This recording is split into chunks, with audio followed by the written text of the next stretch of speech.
자, 이번 시간부터 이제 우리가 할 게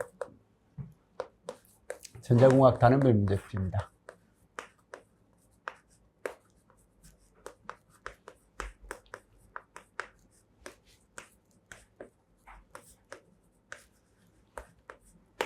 지금 11월 중순이 돼버렸죠, 그죠? 11월 하고 12월 하고요.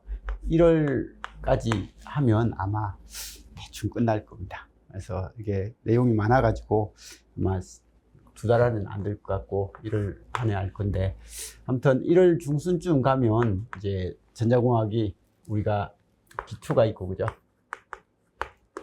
전자공학이 있고, 그다음에 디지털이 있는데, 이론 과목도 1월 중순쯤 되면 1월 달에 가면 디지털 공학 이제 이론을 할 것 같고요. 이제 문제풀이도 1월쯤 가면 이제 디지털 뭐 할 수 있을 것 같습니다. 그래서 그때가 되면 어쨌든 디지털까지 해서 우리가 1월 말까지는 단원별 문제풀이를 끝내야 되거든요. 그래서 지금 시작이 예년보다 좀 한 1, 2주 늦었죠, 그죠? 늦어서 조금 급하게 해야 될 수도 있을 겁니다. 그래서 공부를 좀 열심히 해 오셔야 되고요. 단원별 문제풀이는 수업을 잘 들으려면요, 하루 종일 문제를 풀어야 돼요. 하루 종일 문제를 풀려면, 자기가 문제를 안 풀어오면 이게 받아들여야 될 내용이 너무 많아가지고 좀 저녁 한 오후 한 서너 시 되면 좀 부담스러워요, 수업 자체가. 그래서 가능하면 한번 이제 미리 풀어오시고, 풀 수 있는 데까지 한번 풀어보고, 그리고 그냥 오시면 이제 받아들여야 될 게 좀 적으니까 그래도 저녁이 되더라도 크게 문제 없이 수업이 진행될 거거든요. 그래서 가능하시면 이제 한번 풀어보고 오세요. 진도가 대충 이 정도 갈 것 같다라고 하는 그 범위 한번 잡아가지고 이렇게 좀 풀어와 주시면 좋을 것 같고, 아무튼 수업은 뭐 09시 30분부터 뭐 저녁 6시까지라고 돼 있는데, 아마 이번 일정은 조금 빠듯해서 약간 늦어질 수도 있을 것 같기도 하고, 그래서 조금 열심히 해가지고요, 어쨌든 1월 말까지 모든 걸 끝내보도록 그렇게 하도록 하겠습니다. 뭐 지금 3개월이면 이게 3개월 분량이 될지 안 될지 조금 더 될 것 같기도 한데, 어쨌든 열심히 해보도록 합시다. 아마 거기 12월 뭐 25일 뭐 이런 날이 우리 수업이 되는지 모르겠는데, 그런 날도 아마 이번에는 못 오실 것 같아요. 쉬지 못하고 그냥 해야 될 것 같은 그런 느낌입니다. 아무튼 열심히 해서 끝내보도록 그렇게 하겠습니다. 그리고 다른 뭐 일정에 대해서 혹시 질문하실 거 있나요? 특별한 건 없나요? 그래서 이런 거고, 기초 파트가 생각보다 시간이 좀 걸립니다. 이게 기초가 할 게 좀 많아가지고 기초가 그래도 한 3, 4주는 가야 될 것 같고요. 그 다음에 나머지 전자공학 파트, 디지털 파트인데, 디지털 파트는 여기 이론하고 문제풀이가 거의 같이 나가다 보니까 이론 딱 정리하고 그거에 대해서 문제 풀고 한 이런 이론 끝나자마자 문제 풀고 뭐 그렇게 하다 보니까 아마 수업 듣기는 더 편할 거예요. 더 편할 거고, 그리고 디지털은 우리가 공부하는 데 있어서 제일 점수를 받기 좋은 파트입니다. 디지털 전자공학은 7급 디지털 전자공학, 거기 서울시 기출 문제는요, 디지털 공학이라고 해가지고 디지털 논리회로 파트가 그냥 20문제가 나와요. 근데 이제 우리는 그런 문제가 아니다 보니까 좀 어려운 문제들은 사실 잘 안 나옵니다. 기본 문제 위주로 나오고, 기본 문제가 나올 때 디지털은 진짜 점수 주는 문제예요. 그래서 점수 주는 문제니까 뭐 여기는 점수 받을 수 있게끔 해주시고, 전자공학은 우리가 이제 이론 지금 하고 있겠지만 반도체도 있고, 그죠? 그다음에 소자인 다이오드, TR, FET, 그리고 응용 헤로인, 전력 정포, 부기한 정포, 그다음에 연산 정포, 발진, 이런 것들이 전자공학이거든요. 근데 전자공학인데 이 파트별로 그냥 요즘은 시험이 다, 이쪽은 좀 덜 나오는데요. 덜 나오는데 나머지는 시험에 잘 나옵니다. 잘 나오는 형태고, 이쪽은 시험에 덜 나오다 보니까 우리 단원별 문제풀이도 이쪽 문제가 작아요. 문제가 작고 이쪽 위주로 좀 이렇게 되고, 지금 단원별 문제풀이 교재가 예전에는 좀 많이 두꺼웠는데 지금 시중에 거기 출판사 책으로 나와 있는 것은 아주 두꺼운 책은 그대로 있고요. 이제 여기는 좀 내용을 줄여가지고 기출 문제 위주로만 모아서 이렇게 만들어둔 책이니까 그렇게 좀 봐두시면 되고, 작년 교재에 이제 작년에 기출 문제하고 올해 기출 문제 추가해가지고 지금 만들어서 놔둔 겁니다. 근데 문제를 분류하다 보니까 문제가 좀 되긴 되더라고요. 좀 되는 거고, 특히 기초 문제도 좀 많고, 그다음에 이제 각 파트별로 이렇게 뒤쪽에 문제를 추가했습니다. 자, 아무튼 뭐 이렇게 해서 할 거니까 조금 열심히 해서 우리가 그래도 뭐 내년에 시험에 꼭 합격해야지, 그죠? 합격할 수 있게끔 좀 열심히 해보도록 합시다. 자, 다른 질문 없으면 바로 시작하겠습니다. 질문할 거 있나요? 자, 그러면 문제 1번부터 시작하겠습니다. 1번입니다. 반지름이 2mm인 구리도선에 2A의 전류가 흐를 때 1.602초 동안에 이게 단면을 통과하는 자유전자의 개수. 그래서 이 자유전자의 개수를 구하라 라고 하면, 우리가 이 단어가 나오면 우리 첫날에 배웠던 전하량요. 전하량 Q하고요. 여기에 지금 이제 전류가 있잖아요. 그죠? 전류와의 관계가 있고 시간이 있으니까 그러면 Q는 IT. 전류의 정의수식이 I는 T분의 Q. 단시간에 흐르는 전하량이다 라는, 이런 Q는 IT고 I는 T분의 Q라는 단어가 일단 떠올라야 되고요. 그리고 또 하나가, 이 전하량을 만드는 N은 전류가 흘러서 간다고 하지만 실제로는 뭐라고 했습니까? 전하량 Q는 NE. 전자 하나의 전하량에다가 전자의 개수를 곱하면 그게 거기 있는 총 전하량이 된다 라고 이야기했던 Q는 NE하고 Q는 IT 관계를 물어보는 거예요. 그럼 지금 주어진 값은 전류 주어져 있고 시간 주어져 있고 전자의 전하량 아는 거고, 이 전자의 개수가 몇 개냐 라고 그렇게 물어보는 거예요.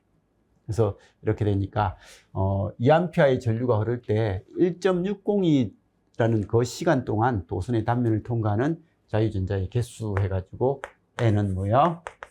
2분의 IT. E는 1.602 곱하기 전자의 전하량은 10의 마이너스 19성 쿨롱이죠, 그죠? 이런 형태고, 이 전류 I가 지금 2A하고 시간이 1.60. 그래서 시간을 1.602로 한 것은 이거 약분시켜라 라는 그런 의도에서 나온 거죠, 그죠? 그래서 이 시간 동안 통과한 전자가 이만큼 통과한다라는 그런 내용이고요. 이런 문제는 제가 모의고사 낼 때는 저는 이렇게 많이 내요.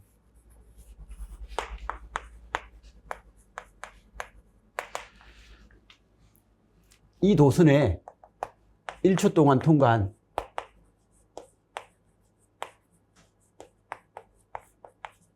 전자의 개수는,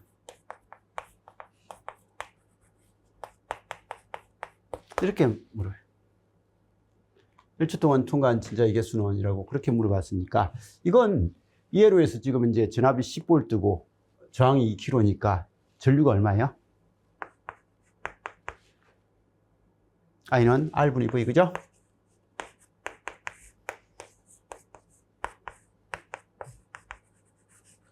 전류가 5mA잖아요, 그죠? 그럼 이 5mA의 전류가 흐를 때 1초 동안 통과한 전자의 개수 하니까 역시 Q는 IT면서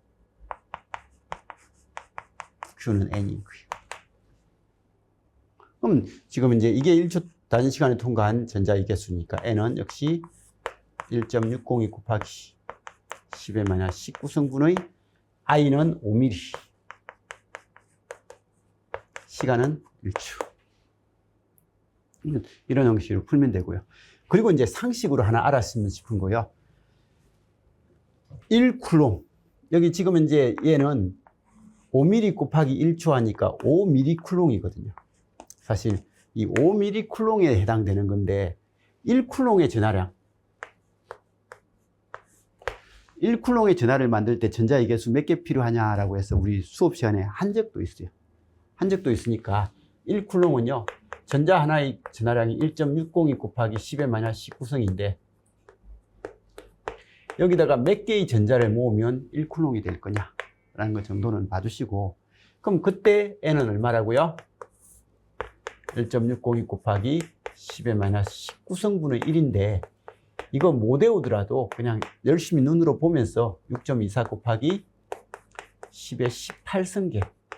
그래서 1쿨롱의 전하량을 만들 때 필요한 전자의 개수가 6.24 곱하기 10의 18성계다라는 것도 하나 알고 있으면 더 좋아요. 근데 지금은 우리는 이건 외우진 않을 거잖아요. 그죠? 저는 이런 걸 외우고 있습니다. 외우고 있는데, 이런 걸 하나를 암기하고 있다면, 이게 지금은 이제 5mm가 1초 동안 흘러가면 5mm 쿨롱이거든요.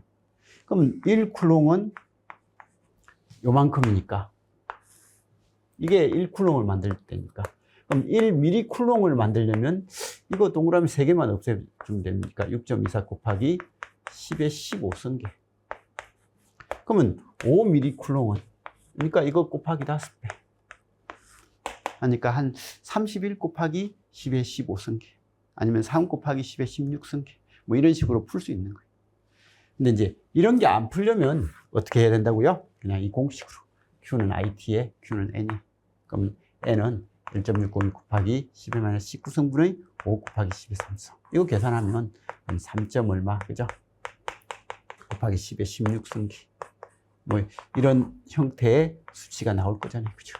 그래서 이렇게 나오는데, 어쨌든 이런 형태로 이 회로가 주어져도 전류를 계산해서 전류에 의해서 이렇게 통과하는 전자의 개수, 이렇게 구하는 이 관계도 한 번쯤은 생각은 해 주시기 바라고요.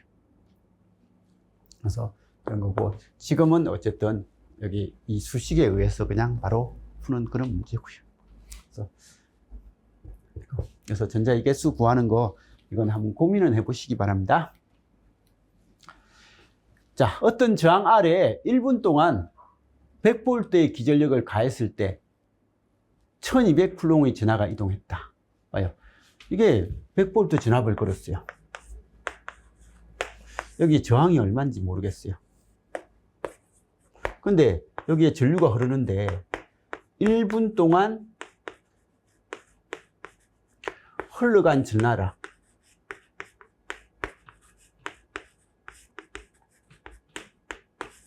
Q가 1200쿨롱이다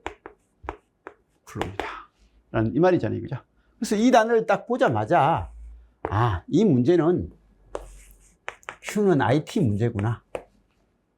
그죠?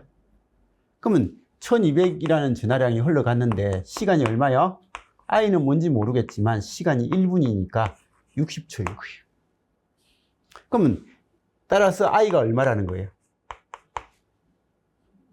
I가 20A라는 그런 형태고, 그래서 회로에서 저항 물어보면요, 저항 물어보면 항상 거기 전류 얼마고 거기 전압 얼마냐라는 질문이라고 했잖아요. 그죠? 그래서 회로에서 저항을 물어보면, 아, 전류가 얼마고 전압이 얼마예요? 라고 질문인데, 전압은 100이라고 주어져 있잖아요. 그죠? 그럼, 아, 이건 전류 구하라는 거구나. 근데 전류를 어떻게 구하지? 라고 하면, 아, 여기 Q는 IT라는 이 관계를 이용해서 전류를 구하면 되겠구나. 라고 해서 전류가 20이 나오면 R은 I분의 V니까, 그죠? 20분의 100. 그래서 5입니다. 라고 그렇게 나올 거잖아요. 그죠? 그래서 회로에서 저항을 물어봤을 때, 아, 이 저항이 어떤 형태가 되는데? 라고 하면, 뭐 크게 너무 고민하지 말고요. 저항 구하려면 전류하고 전압을 알아야 되는데, 전압 주어져 있으니까, 아, 다른 조건을 이용해서 전류를 구하라는구나. 그렇게만 생각하고 접근을 하시면 됩니다. 자, 그 다음에 전류 IT가 2T 플러스 2의 전류가 시간이 0에서 60초 동안에 도선에 흘렀다. 이 도선을 단면을 통과한 총 전하량. 그러니까 이거 역시 Q는 뭐야? IT. 이렇게 할 때는 언제요? 이 공식이 가능한 건 전류가 시간에 대해서 일정할 때. 일정할 때는 이 공식을 가능한 거예요. 그래서 우리는 I는 T분의 Q요라고 할 수 있는 것은 직류일 때만 쓸 수 있는 거라고 했죠. 그죠? 직류일 때만 이걸 쓰는 거고, 그럼 직류가 아니고 변동을 하고 있다면 i는 뭐야? dt분의 dq가요. dq가 될 거고, 그러면 양변에 적분을 하면요. 적분을 하면 이게 dt 합니까? dq니까 q는 인테그랄 it의 dt가 되는 거예요.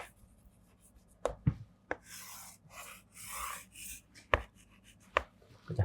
그래서 q는 뭐 it의 dt다라는 이런 내용인 거예요. 그래서 이런 형태가 되니까 요 개념을 그냥 봐두시면 되고, 그러면 전류가 지금 이제 저렇게 되니까 dt 플러스 2의 dt다. 시간은 0에서 60초다. 그건 t제곱 플러스 2t.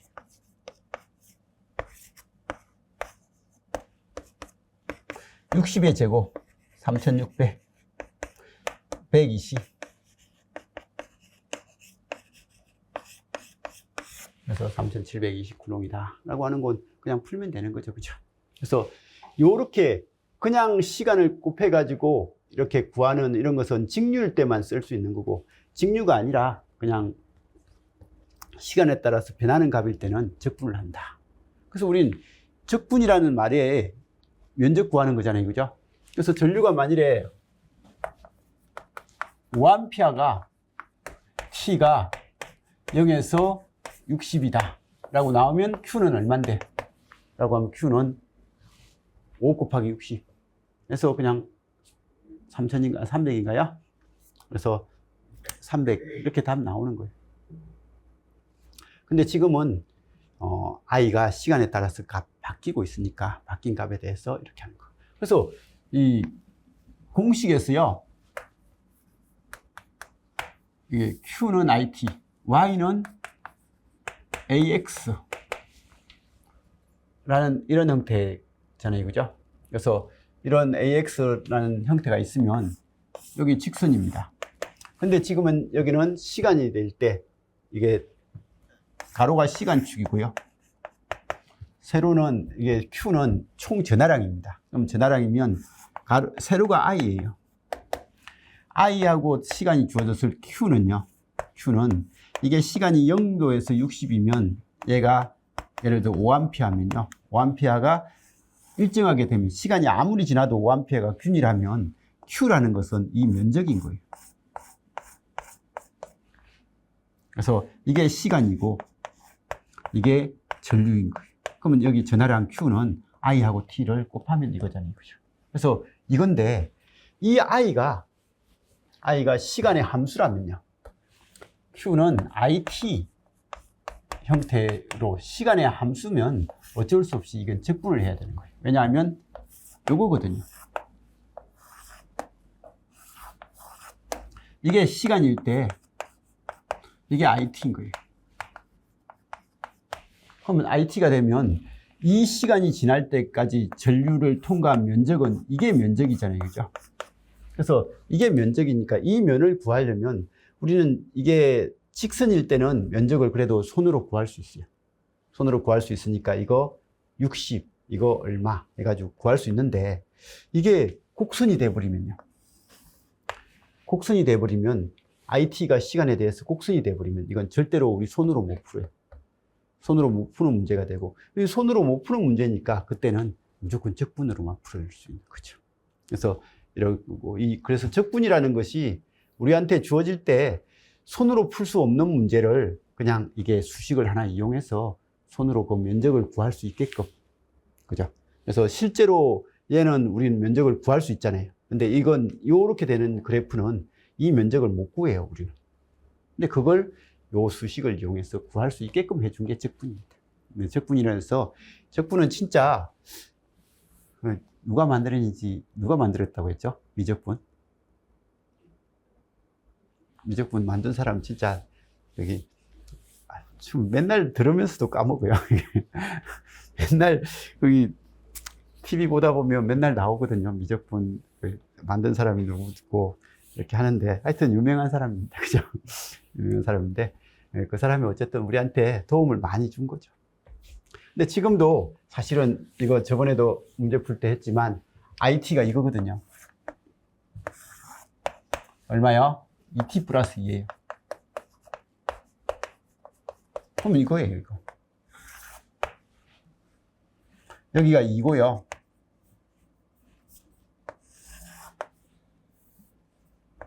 여기가 2고, 여기가 60이에요. 그러면 60이면 t가 60이 될 때 i는 얼마예요? i 60은 120이에요. 그럼 여기는 120이고 여기는 2예요. 그럼 이 면적 얼마예요? 라고 물어본 이 문제의 답이에요.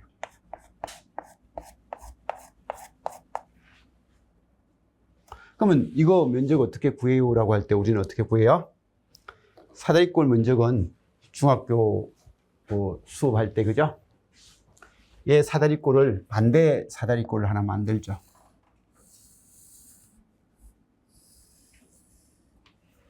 그래서 이런 식으로 하나 만들어 가지고 얘는 2고 얘는 120이에요. 그럼 이 높이가 얼마야? 124가 되고요.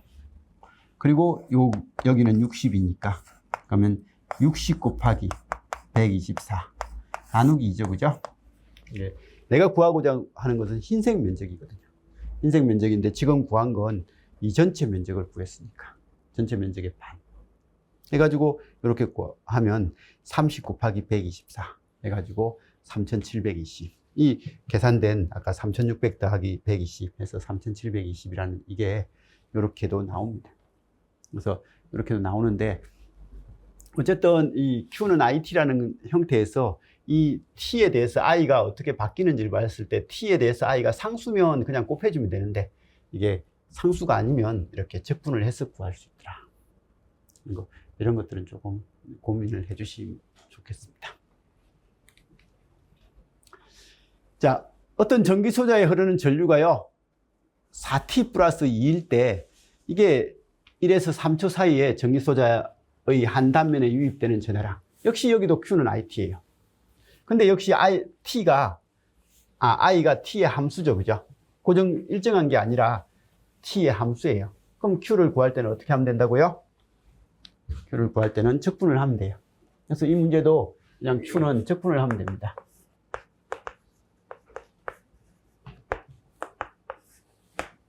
(4t) 플러스 2의 dt.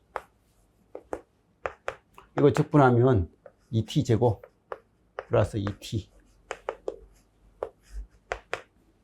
여기 되고, 여기서 어디서 어디까지요? 1에서 3 사이. 하니까, 이거 2 곱하기 3의 제곱. 하니까 9, 18.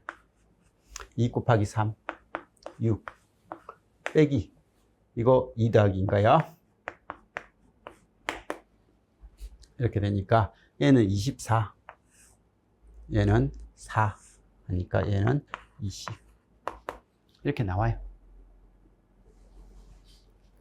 근데 이것도 좀 전에처럼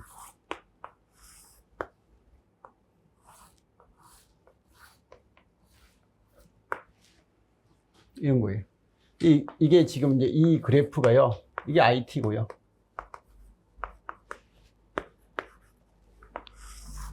T예요. 이게 Y절편이 2고요.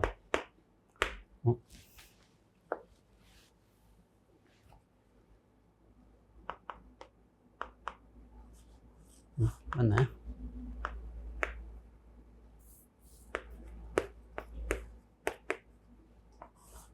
그냥 이렇게 합시다. 이렇게 하면 이게 지금 이제 2t 플러스 2라고 합시다. 그러면 여기에 1초에서 3초에 해당되는 이 사이의 면적이 지금 이제 이 Q인 거예요. 그래서 이런 형태고, 그럼 얘가 IT가 2t 플러스 2니까 4t 플러스인가요?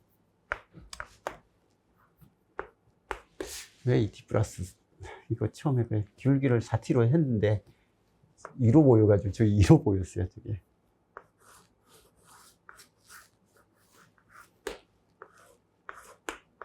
여기 2고요. 1, 3. 그럼 1일 때는요, 1 집어넣으면 여기 6이에요. 그 다음에 3을 집어넣으면요, 3, 4, 12 더하기 2니까 얘는 14예요. 그래서 이렇게 되거든요. 그러면 이렇게 되니까 지금 1에서 3초 사이에 이 면을 통과한 전하량이 얼마냐? 라고 물어보면 이 전하량을 물어본 거예요. 즉, 이 면적을 물어본 거예요. 근데 이건 6이고요. 얘는 14예요. 그럼 아까도 이야기했듯이 이 면적 구할 때요. 이거하고 똑같이 생겼는데 반대로 이렇게 해가지고 여기가 14가 되고요. 여기가 6이 되는 이런 사대꼴 사각형을 위에 얹으면 되는 거예요. 얹으면 밑변은 얼마요?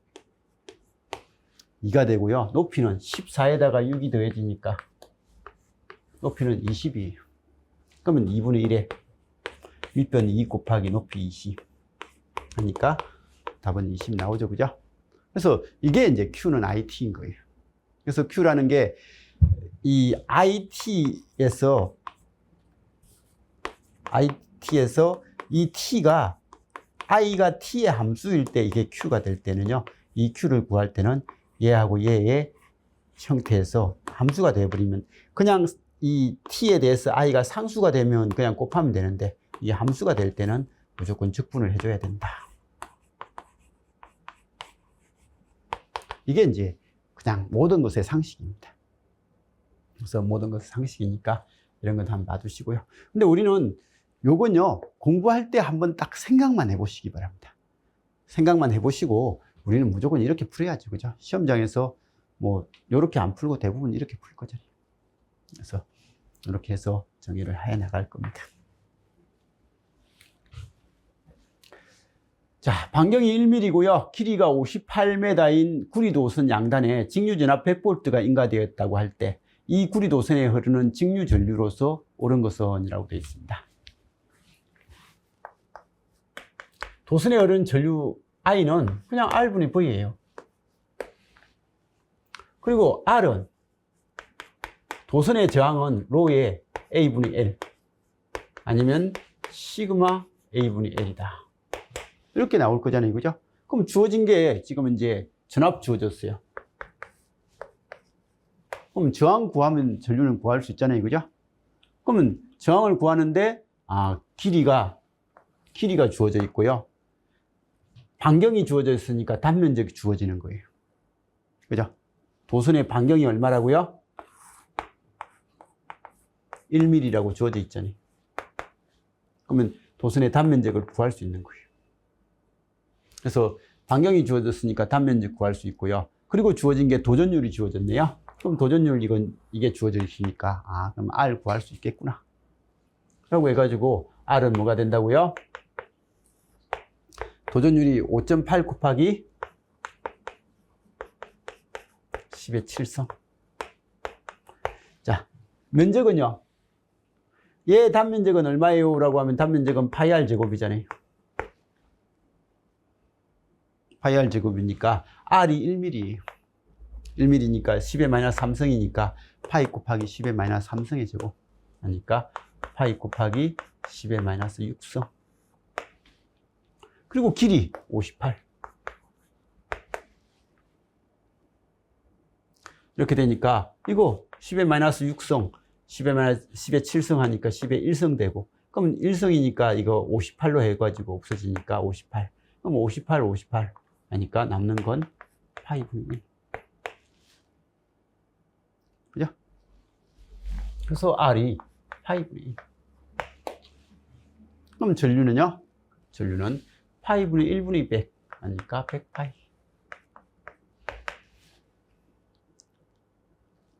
그죠? 파이 대신에 3.14 집어넣어서 사용을 하면 되겠죠. 그죠?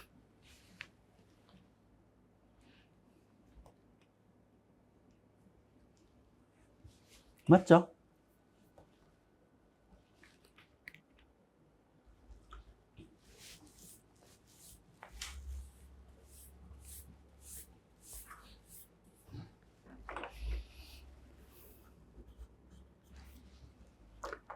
다음 회로에서 단자 AB 양단에 24V 전압을 인가했을 때 저항 R1에 0.6A의 전류가 흐른다.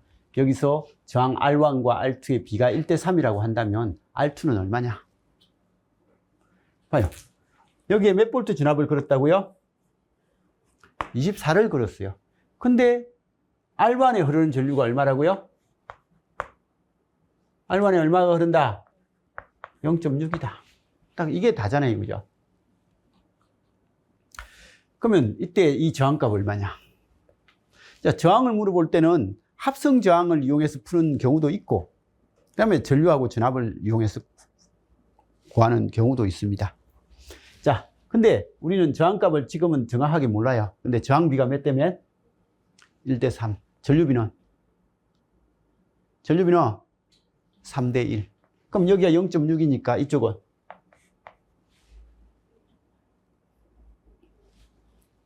저항비가 1대3, 전류비는 3대1. 3에 해당되는 게 0.6이니까 1에 해당되는 거 0.2. 그럼 여기 오르는 전류는? 예? 0.8. 그러면 15에 0.8이니까 여기 걸리는 전압은? 보이는 IR. 그냥 ohm의 법칙만 적용시킨 거예요. ohm의 법칙만 적용시키니까 8이죠? 8 됐어요. 자, 그러면 R1이 얼만데? 라고 했으면 총 공급 전압이 얼마라고요? 24. 24 중에서 여기가 8이 사용됐으니까 이쪽은 16. 그죠? 그러면 8하고 16 더하면 24가 나와야 되니까. 그죠? 그러면 16. 그럼 여긴 전압은 16. 전류는 0.6. 그럼 저항은? 그러니까 R1은 0.6분의 16. 0.6은 10분의 6, 5분의 3이라고 할까요? 5분의 3분의 16. 그러니까 3분의 80. 그럼 R2는 0.2분의 16. 0.2는 5분의 1이니까 2분의 160. 그러니까 8C. 그래서 이 저항은 8C. 이 저항은 3분의 8C. 저항비가 1대3이잖아요. 그죠? 저항비가 1대3. 전류비는 3대1. 뭐 이렇게 될 거고요.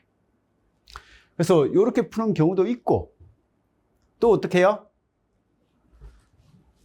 또 다르게 푸는 방법은요, 이렇게 푸는 사람도 있어요. 이거 0.6이네? 그럼 이거 0.2네? 그럼 0.8이다. 그럼 회로해. 어떤 미지의 회로해. 전압을 24V를 걸었더니 전류가 0.8이 흘러간다. 그러면 이 전체 저항은 얼마짜리냐?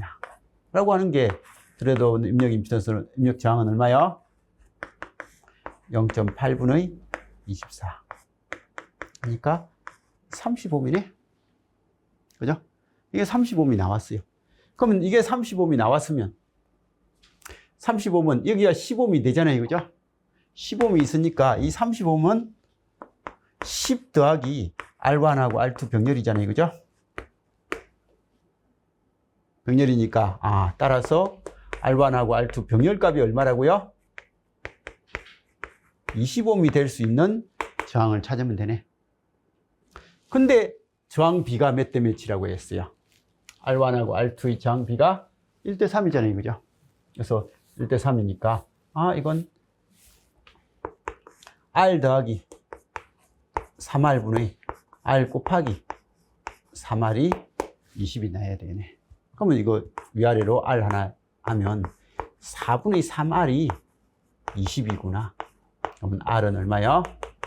3분의 80이다. 그럼 3R은 80이다. 이게 R이 R1이고 3R이 R2이고요. 그래서 이렇게 해도 풀 수 있습니다. 그래서 푸는 건 어떻게 하는 상관없어요. 근데 저는 문제 풀라고 한 사람은 이렇게 풀라고 했을 수도 있어요. 근데 저는 이런 문제는 무조건 ohm의 법칙 씁니다. ohm의 법칙을 이용해서 이렇게 오미 법칙을 활용하면 조금 더 단순하게 할 수도 있거든요.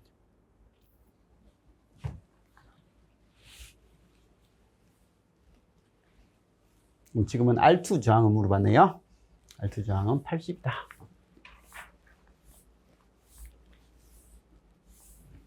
다음 회로에서 AB 단자에서 본 합성 저항을 구하라.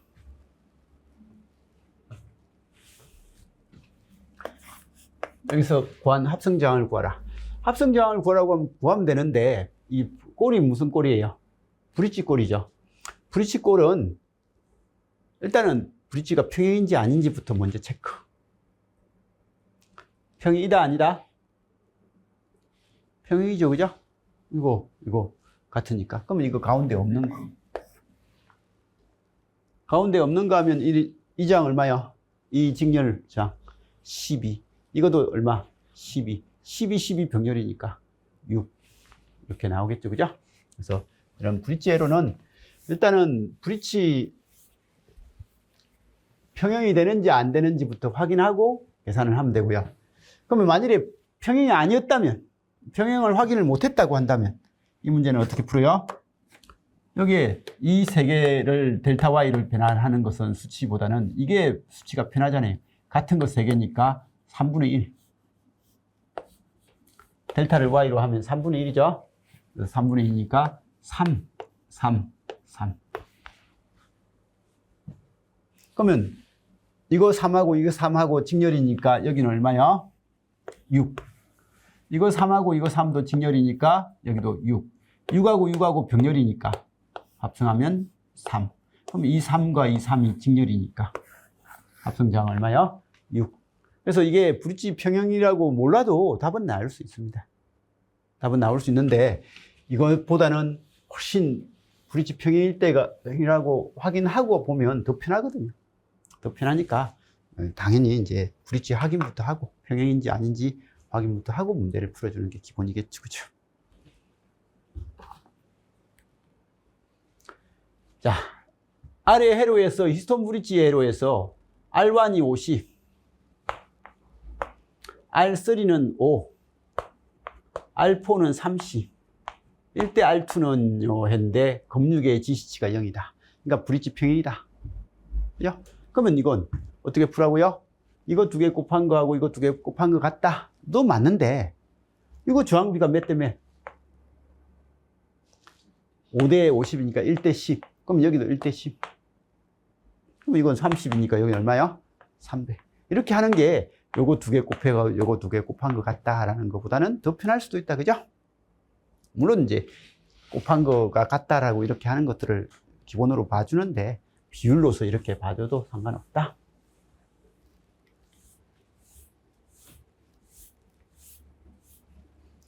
자, 이 문제가 아까 6번 문제하고 같은 거예요. 6번 문제하고 같은데 이제 한번 풀어볼래요, 빨리?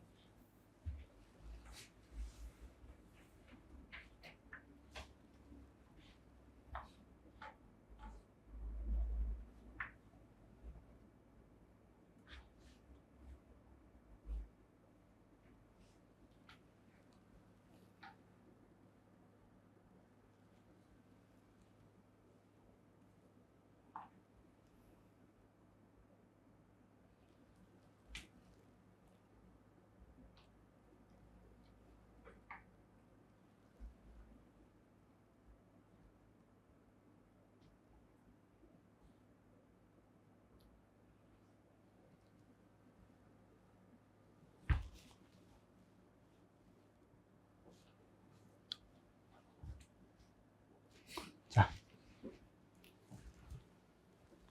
다음 그림의 회로에서 4옴에 소비되는 전력이요.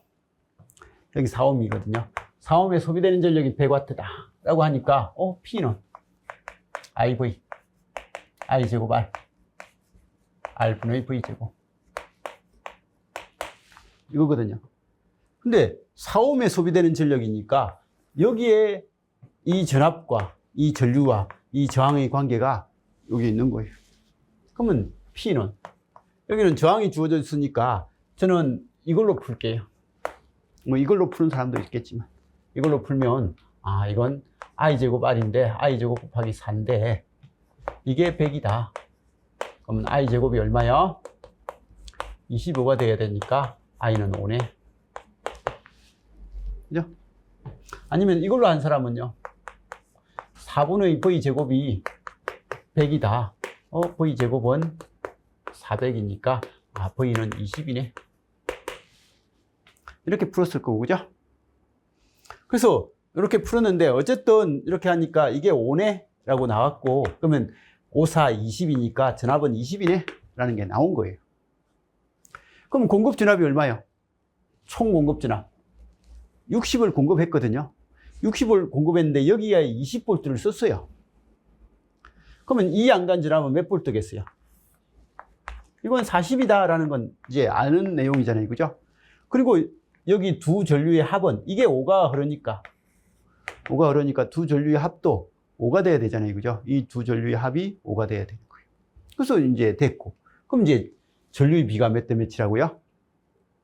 전류비가 1대 2예요. 그럼 저항비는 2대 1이 되겠죠. 그죠? 근데 전류비가 1대 2인데 총 5가 되니까 이건 3분의 1 곱하기 5. 얘는 3분의 2 곱하기 5. 해가지고 전류가 얘가 3분의 5가 되고요. 얘는 3분의 10이 되는 거예요.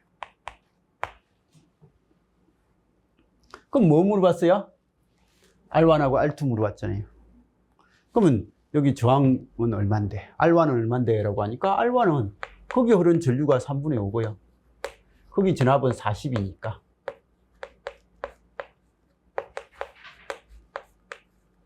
(24옴이) 될 거고, 그죠? R2는 거기 전류는 3분의 10이고 40이니까. 그래서 저는 이렇게 오음의 법칙을 가지고 풉니다. 근데 오음의 법칙을 가지고 안 풀 때, 물론 오음의 법칙이 사용되지만 어떻게 해요? 여기는 이 R1하고 R2 합성저항,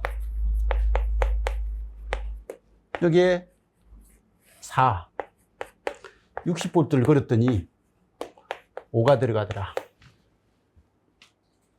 이거죠, 그죠? 그러면 60볼트를 걸었는데 5가 들어간단 말은 여기서 들여다본 총 저항은 얼마예요? RT는 5분의 60, 12옴이거든요. 근데 그 12옴이 4 더하기 R1하고 R2 병렬인 거예요. 그죠? 자, 그때 이제 이것도 공부가 잘 돼 있는 사람은 저 풀이 엄청 쉽게 할 수 있어요. 어떻게 해요? 저번에 이야기했습니다. 이 R1하고요, 이게 저항의 R2인데 이게 1대 1이다. RT는 얼마가 돼요? RT는 이게 같다면 여기는 뭐냐, R이고 R이다. RT는 2분의 R이죠, 그죠? 여기 저항비가 1대 2다. 합성저항은 1 더하기 2 하면 얼마요? 3인데 큰 걸 3으로 나누면 됩니다. 3분의 2R이다. 저항비가 R 대 3R이다. 저항비가 1대 3이다. 합성저항은 1 더하기 3 하면 4죠? 그럼 4분의 3R. 큰 걸 그냥 더한 거, 그죠? 1대 3 하면 더하면 4. 4를, 큰 값을 4로 나누면 되는 거예요. 1R 대 4R이다. 라고 하면 이건 5분의 4R. 이게 RT인 거예요. 그래서 이런 걸 알고 있는 사람들은요, 이런 관계를 딱 알고 있는 사람들은 이거 실제로 해보면 나와요. R 더하기 3R분의 R 곱하기 3R 하니까 R 역분되니까 1 더하기 3분의 3R이잖아요. 그래서 1대 3이면 1 더하기 3분의 큰 거 3R, 1대 4면 1 더하기 4분의 4R 그렇게 나옵니다. 그래서 이렇게 나오는 거니까 요 관계를 아는 사람은 이 문제예요. 이거 저항비가 몇 대 몇이라고요? 전류비가 1대 2네. 전류비가 1대 2면 저항비는 2R 대 R이라는 거죠. 그죠? 저항비는 2대1이다. 2대1인 걸 아니까, 이건 합성은 3분의 2R이다. 그죠? 그러면 2R인데, 이게 12가 돼야 되니까. 이거 4인데, 12가 되려면 이거 8 돼야 된다. 그러면 이거 하니까 4가 되고, R은 얼마요? 12. 그러면 2R은 24. 그래서, 24하고 12가 되겠구나. 라고 그렇게도 풀 수 있잖아요. 그죠? 그래서 이게 전류를 구하면 합성저항을 구해가지고 푸는 방법도 있어요. 근데 저는 이 합성저항을 구해가지고 푸는 방법은 딱 일장할 때, 기초전기전자 할 때는 이렇게 푸는 게 좀 있어요. 근데 이제 전자공학으로 넘어가면요. 이렇게 합성저항을 구하는 일이 별로 없어요. 거의 대부분 저항을 물어볼 때는 이 전류하고 전압의 관계에 의해서 저항이 나오는 이런 것들이 전자공학에서는 그냥 부지기수거든요. 이런 것들이. 그래서 풀이를 할 때도 가능하면 여기서는 저는 전류하고 전압의 비로서 구하려고 노력을 계속합니다. 그래서 이런 마인드가 딱 잡혀 있으면 이제 전자공학적을 하더라도 조금 쉽게 적용을 할 수 있어가지고요. 그래서 하는 거니까 이게 우리가 그냥 회로 이론 전기 쪽에 전기 이론 뭐 이런 쪽을 공부하는 사람은 이런 합성 저항을 이용해서 푸는 게 필요한데 우리는 전자공학을 다루는 사람들은 이게 입력 임피던스, 출력 임피던스 이런 관점이 더 중요해 가지고 전류하고 전압의 비다라는 관점에 접근하는 게 더 좋을 것 같아요. 자, 2옴하고 4옴의 병렬 양단에 40V의 전압을 가했을 때 2옴에서 발생되는 열과 4옴에서 발생되는 열은 몇 배냐? 즉 열이라는 말은 여기서는 다른 말로 하면 뭐라고요? 에너지 소비량입니다. 에너지 소비량이면 W죠, 그죠? W는 PT니까 열이라는 단어가 나오면요 에너지거든요. 근데 시간은 여기에 있는 소자들은 다 똑같이 적용되니까 에너지 비율하고 무슨 비율이 같다고요? 전력 비율이 같은 거예요. 그래서 이런 문제가 나오면 열이 누가 많이 나냐? 라고 물어보는 것은 전력 소모를 누가 많이 하냐? 라는 그런 질문과 같다. 라고 그렇게 받아줘야 되는 거예요. 그래서 전력 소모가 누가 많냐? 라는 거고, 그죠? 그럼 우리는 저번에 이야기했듯이 요거요. 이게 R1, R2. 이렇게 될 때 직렬이죠, 그죠? 두 저항이 직렬일 때 소비 전력은 누가 크냐? 라고 하면 전력 P 구하는 공식은 아까도 했듯이 IV, I제곱 R, R분의 V제곱. 자, 여기요. 이 소비 전력 구할 때 요 공식을 쓸 거예요, 요 공식을 쓸 거예요. 이 저항의 소비 전력은 뭐 요거보다는 요거 아니면 요걸 쓸 거잖아요, 그죠? 이걸 쓸 건가요? 그 다음에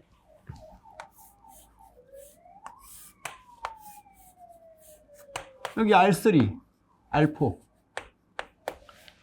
여기 소비 전력 구할 때 요거 쓸 거예요, 요거 쓸 거예요. 예? 이런 걸 쓰는 데 있어서 요령껏 잘 쓰는 게 중요하다고 했죠. 내가 소비 전력을 구하고 끝나는 문제라면 뭘 하든 상관없어요, 사실. 뭘 하든 상관없지만 이거 소비 전력을 구해서 비교할 거예요. 여기 소비 전력이 P1, 여기 소비 전력을 P2, 여기 소비 전력을 P3, 여기를 P4라고 이렇게 했을 때 P1하고 P2를 비교할 거예요. 비교할 거면요. 이게 P1하고 P2는요.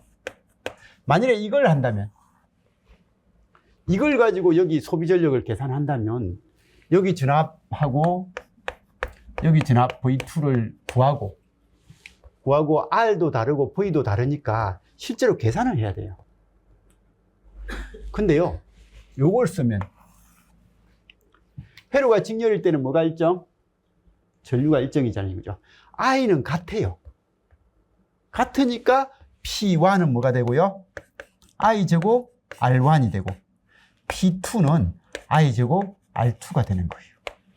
I가 같기 때문에 R1하고 R2 비율을 알면 P1하고 P2의 비율을 바로 구할 수 있죠. 그죠? 그래서 이건 요령인 거예요. 아, 회로가 직렬일 때는 I가 일정이네. 그럼 I가 일정이면 전력을 비교할 때 일정한 건 딱 같은 거니까, 아, R 비율이 P 비율하고 같구나, 라고 알 수 있는 거예요. 이걸 V로 하면요, 그냥 계산을 다 해야 되는 거예요. 비율이 몇 대 몇인지를 계산할 때, 그죠? 근데 이게 병렬이면요. 병렬이면 I는 달라요. 저항에 따라 전류는 달라요. 근데 우리는 이 전압이면서 이 전압이거든요. 그래서 이렇게 되니까 여기 전압하고 여기 전압이 같으니까 이 계산을 할 때는 R3분의 V제곱이고요. 얘는 R4분의 V제곱을 하면 되는 거예요. 그럼 얘는 V가 같으니까. 그죠? V가 같으니까, 아, R3분의 1과 R4분의 1이 전력 비율이구나. 라는 거 정도는 알 수 있고, 그죠? 그래서 회로가 직렬일 때는 저항이 크면 R1하고 R2 중에서 R1이 크다. 라고 하면 당연히 P1하고 P2도 누가 크다? P1이 크다. 라고 이렇게 나오잖아요. 그죠? 근데 회로가 병렬일 때는 이런 관점이 되니까 R3하고 R4 중에서 R3가 크면 이 결과는 P는 이건 큰 것분의 있고 작은 것분의 이렇게 되니까 남는 결과는 P3하고 P4는요 P4가 클 거다 라는 이런 것 정도는 좀 생각을 할 수 있었으면 좋겠다는 거예요. 그래서 이런 상식 정도는 좀 기억을 해 두시고요. 이게 이제 우리 기출이 아니라 전기 이론 기출인데 괜찮아서 제가 가져왔습니다. 그래서 이런 거고, 그러면 2옴하고 4옴이 병렬회로 양단에 40V를 가했을 때 2옴에서 발생되는 열과 4옴에서 발생되는 열은, 그러니까 2분의 V제곱이고 4분의 V제곱이니까 이게 4분의 V제곱이 더 작죠, 그죠? 2분의 V제곱이 2배 클 거예요. 그래서 이렇게 되니까 2옴에서 발생열은 4옴 발생열의 2배다. 이건 계산 안 해봐도 되는 거예요. 2옴에서 발생열은 2분의 V제곱 40의 제곱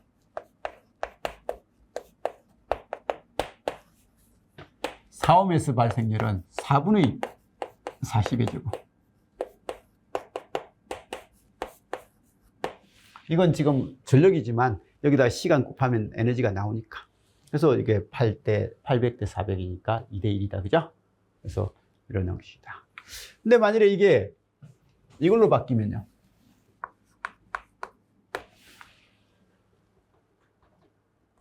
딱 단어 하나 바뀌었죠. 2옴하고 4옴의 직렬회로 양단에 40V 전압을 가했다. 2옴에서 발생되는 열은 4옴에서 발생되는 열의 몇 배냐? 라고 물어보면 직렬로 돼버리면요. I가 일정이죠. I가 일정이 되니까 저항이 크면 큰 쪽이 전력 소모도 많이 되고 열도 많이 나는 거예요. 열도 많이 나니까 이때는 2분의 1이 되겠죠. 그죠? 답이. 그래서 이런 형태다. 그래서 이게 직렬이냐 병렬이냐에 따라서 답이 완전히 달라지는 이런 형태니까 이런 거 좀 잘 봐주시고요.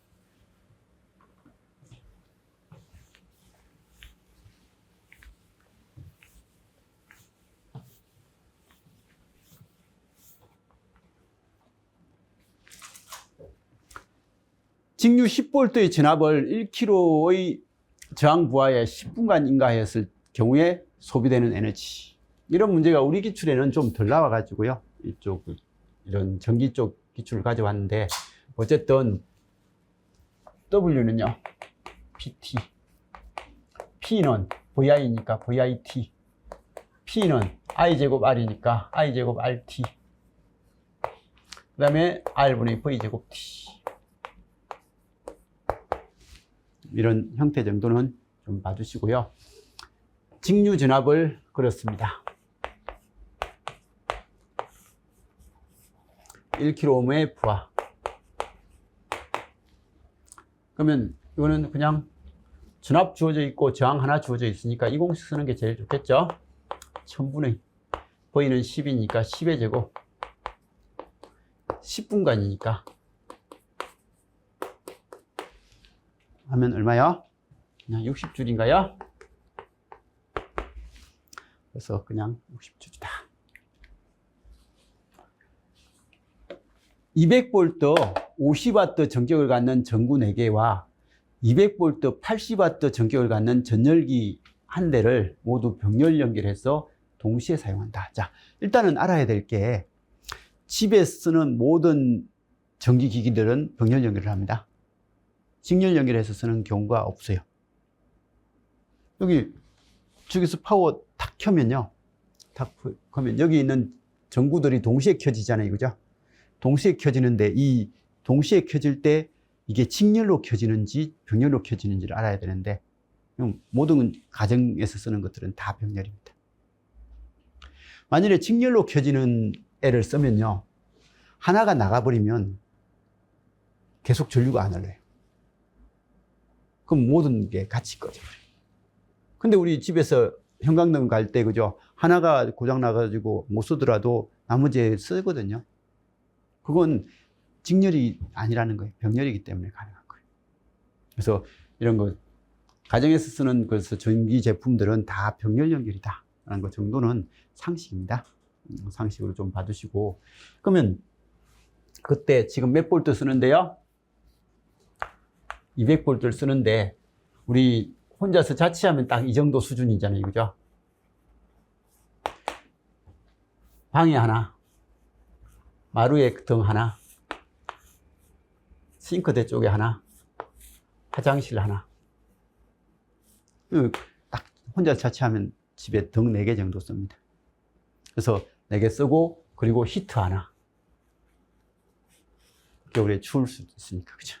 아니면 에어컨 하나. 뭐 이 정도 수준의 전기를 쓰죠. 근데 이게요, 이게 200V 전격에서 얘가 50W, 얘는 50W, 얘도 50W, 얘도 50W, 얘는 800W. 이렇게 된다. 이게 동시에 사용할 경우에 각 전구 및 전열기에 흐르는 전류의 총합, 여기 들어오는 전류가 얼마냐? 라고 물어봤습니다. 잘 모르는 사람은 저처럼 풀어요. 지금 제가 푸는 것처럼 풉니다. 우리 전격 200V 50W 하니까 V가 200이고요. P가 50W면 I는 얼마라는 거예요?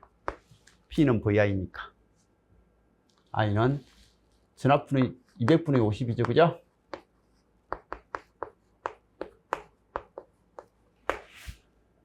R은요? I분이 V니까.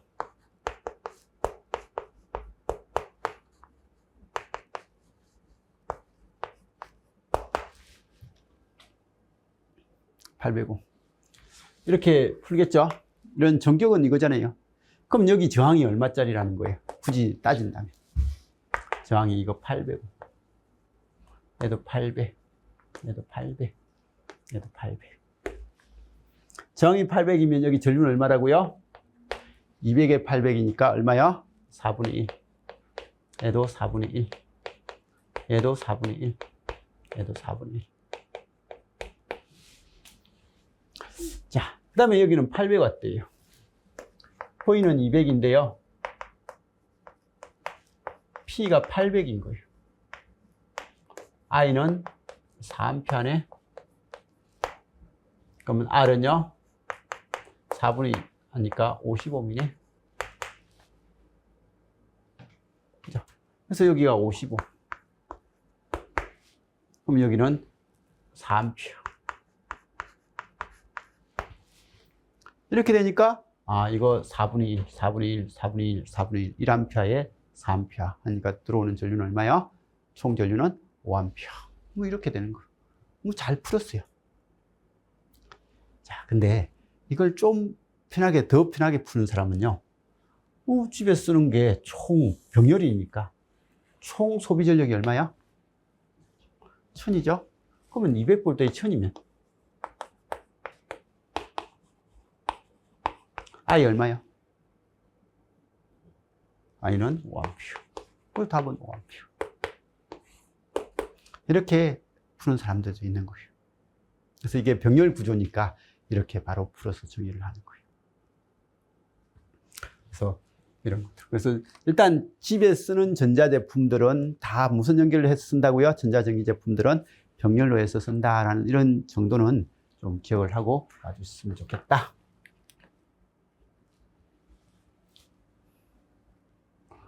13번만 풀고 좀만 쉬었다 할까요?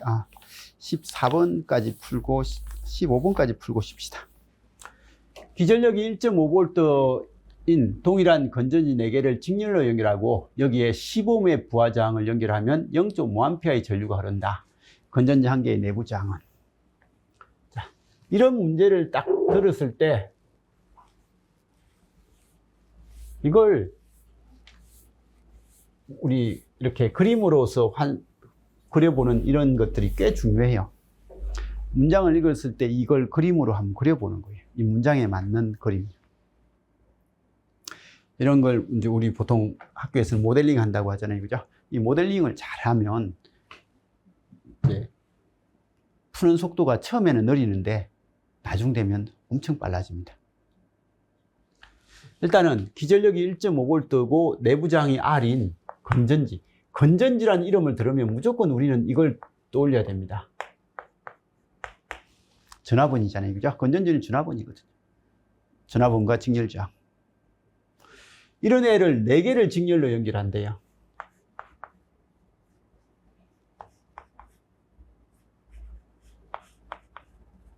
그럼 우리 건전지 4개 직렬일 때 E는 다 직렬이니까 합성을 토탈을 하면요.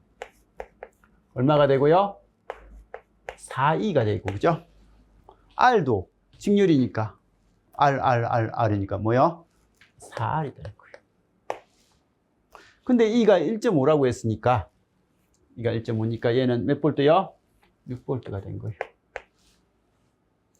이때 뭘 단다고요? 10ohm짜리 부하저항을 달았어요. 10ohm짜리 부하저항을 달면 전류는 4R 더하기 12, 10분의 6이죠. 그죠? 근데 이 전류의 크기가 얼마요? 0.5. 2분의 1이 된대요. 2분의 1은 얘를 여기에 맞추는 게 아니라 얘를 여기에 맞추는 연습도 좀 많이 해야 돼요. 문제를 풀 때. 이게 여기 6이 저기 1이 있는데 6이 있으니까, 그죠? 그냥 12일 거다. 라고 그렇게 그냥 푸는 거예요. 그죠? 그러면 4R 더하기 10이 12가 돼야 되니까 4R이 뭐가 되면 되고요? 2가 되면 되고. R은 얼마요? 그래서 R이 2분의 1짜리구나. 그래서 이런 것들은, 이런 문제는 진짜 편한 문제예요. 그래서 편한 문제니까 딱 점수 주려고 하는 문제다 라고 생각하고 봐주시면 좋을 것 같아요.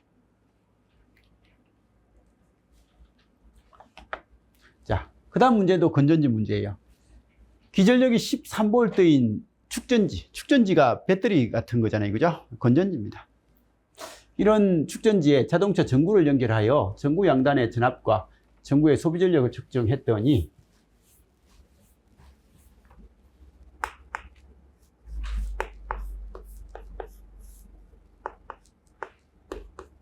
이 전구의 내부 저항은 모릅니다.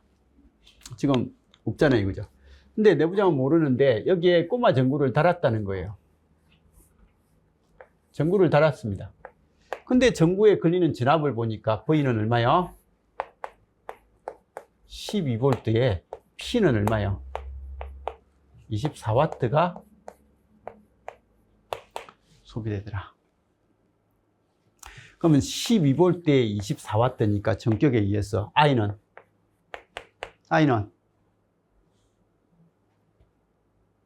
12에 24니까 I는 P는 VI니까, 그죠? VI 해가지고 이거하고 이거 곱하면 이거 되니까. 그리고 R은 2분의 12니까 6ohm이고요. 그래서 이렇게 정격이 주어지면요, 무조건 이 값을 찾는 연습을 하세요. 찾아놓고 회로 해석을 하면 됩니다. 그러면 이 문제는 이제는 이런 문제예요. 여기에 전압이 몇 볼트요? 10이고요. 여기 전류는 2가 흐르고 있다라는 그런 내용이고요. 뭐 물어봤어요? R 물어봤잖아요. 그죠? R은 어떻게 풀면 된다고요?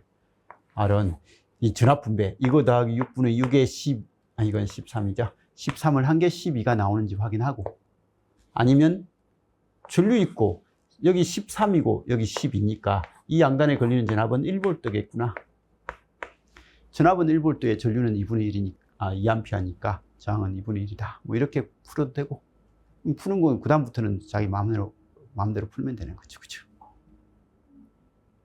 그래서 이런 형태다.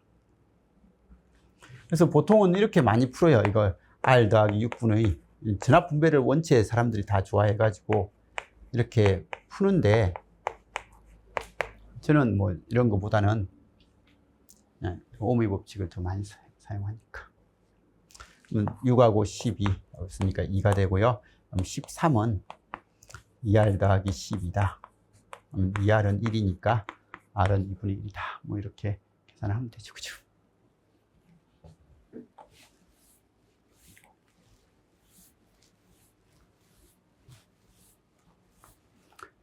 다음 회로에서 여기는 3옴, 여기는 6옴, 여기는 5옴, 여기는 10옴. 자, 일단 브릿지 평행이 아니에요. 이거 3, 6 두 배네. 이것도 3, 6 두 배네. 아, 평형. 평형이면 검유계로 전류 흐른다, 안 흐른다? 안 흐르죠? 자, 그러면 이건 끊어지네. 자, 요렇게 돼 있을 때, 여기 10V 전압을 걸면, 이 내 저항에서 소비 전력이 가장 큰 게 뭐냐? 요걸 요렇게 풀면 안 됩니다. 물론 되긴 되는데 시간 낭비하는 풀이를 한번 해볼게요. 시간 낭비 풀이는 요거 제일 많이 소비되는 저항이 뭐고 그때 소비 전력이 얼마냐 라고 물어봤으면 실제로 풀면 돼요. 근데 그때는 이 수치가 좋게 나올 거예요. 근데 지금은 10이 나왔을 때 이 10을 가지고 소비 전력을 구하면요, 봐요, 이게 요런 회로예요.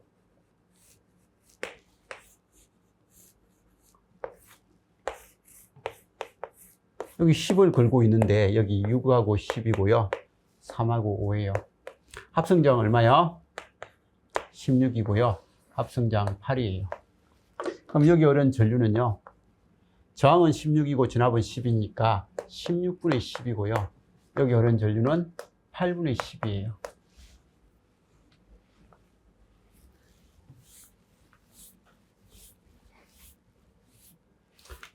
나중에 이렇게 안 풉니다. 이렇게 풀면 시간 낭비하는 거예요. 자, 그러면 R3에서 소비 전력은요, P3이라고 할까요? P3은요, I제곱 R 8분의 10의 제곱 곱하기 3이고요 P5는요 8분의 10의 제곱 곱하기 5고요 P6은요 16분의 10의 제곱 곱하기 6이고요 P10은요 16분의 10의 제곱 곱하기 10이에요 자, 4개가 어느 게 제일 커요? 어느 게 제일 크겠어요? 눈에 직관적으로 안 보이죠? 안 보이지만 어쨌든 0.8이고 여기 0.4예요. 0.8이 아니라 1.25고 얘는 0.625인가요? 어쨌든 그런 수준입니다. 그러면 얘는 8분의 그냥 4분의 하니까 16분의 25 곱하기 3 16분의 25 곱하기 5 얘도 이렇게 하면 8이죠 8분의 5가 되고요 64분의 25 곱하기 6 64분의 25 곱하기 10이에요 얘보다 얘는 몇 배 커요? 분모가 4배가 크네요. 그럼 분자를 보니까 얘는 75, 얘는 125, 얘는 250. 아닌데 얼마요? 150인가요? 얘는 250. 그럼 여기에 4배를 하면요, 얘는 500이고, 그죠? 얘는 300인가요?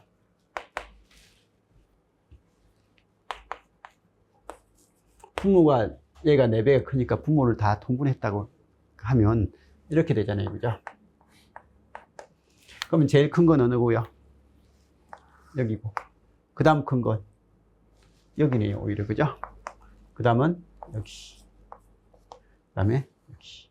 이렇게 해서 순서가 1, 2, 3, 4가 돼요.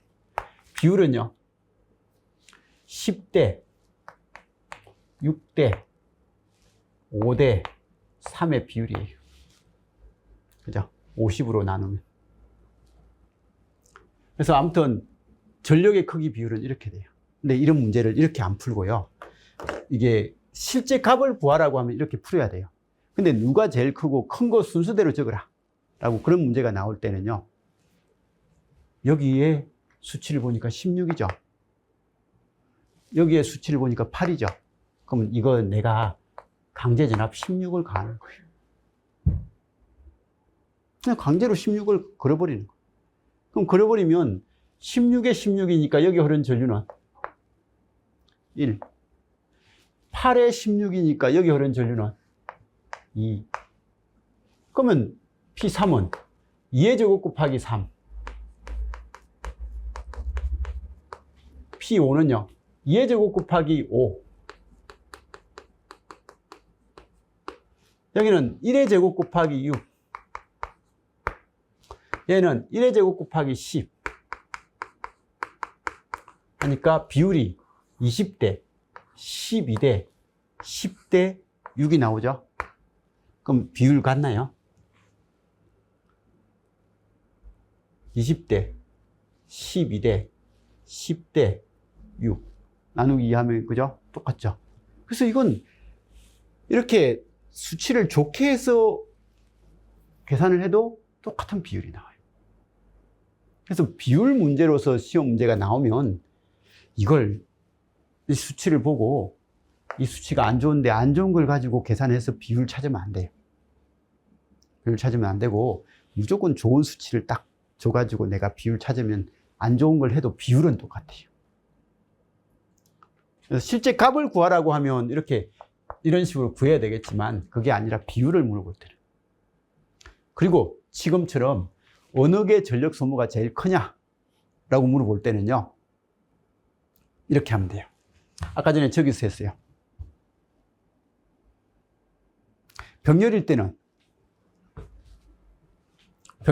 저항이 큰 쪽의 전력 소모가, 병렬일 때는 저항이 큰 쪽의 전력 소모가 적고 저항이 작은 쪽의 전력 소모가 크죠. 직렬일 때는 저항이 큰 쪽의 전력 소모가 많아요. 자, 그러면 병렬이잖아요. 병렬이면 저항이 큰 쪽의 전력 소모가 작고 저항이 작은 쪽의 전력 소모가 크죠. 아, 위가 더 클 거다. 그 다음에 이제 직렬이니까 얘는, 이 둘은 직렬이니까, 그죠? 직렬은 저항이 큰 쪽이 전력 소모가 더 클 거다. 그래서 이 저항이 전력 소모가 제일 크겠네. 그런 거 정도는 안 풀어도 되는 거예요. 안 풀어도 되는 그런 수준으로서 이런 문제를 좀 접근을 해주시고, 그래서 이게 R3의 소비 전력이 가장 크다라는 걸 알 수 있는 거예요. 자, 이 5ohm짜리 전력, 5ohm짜리에서 전력 소모가 가장 크다라는 걸 알 수 있더라라는 것 정도는 좀 봐주시기 바라고요. 자, 그러면 좀 쉬었다가 하도록 하겠습니다.